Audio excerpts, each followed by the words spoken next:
નમસ્કાર, એબી ગુજરાતી ન્યૂઝમાં આપનું સ્વાગત છે। નજર કરીએ સમાચાર પર। ઈડર એપીએમસી ખાતે પુરવઠા વિભાગની રેડનો મામલો।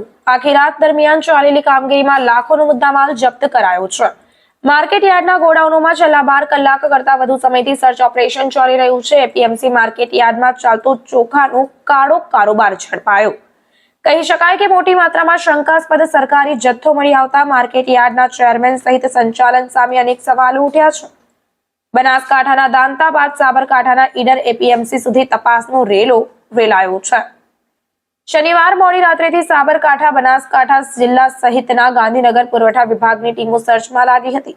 માર્કેટ ખાતેના ગોડાઉનોમાંથી લાખોનો મુદ્દામાલ કબજે કરી લેવામાં આવ્યો છે। ઈડર ખાતે ચાલતો સરકારી અનાજના કાળા કારોબાર સામે સ્થાનિક તંત્ર ઘોર નિંદ્રામાં હોય તેમ લાગી રહ્યું છે। સ્થાનિક તંત્ર ઊંઘતું રહ્યું અને બનાસકાંઠા જિલ્લાની પુરવઠા ટીમે સફળ રેડ કરતા કાળા કારોબારનો થયો પર્દાફાશ। બ્યુરો ચીફ આબિદ અલી ભૂરા।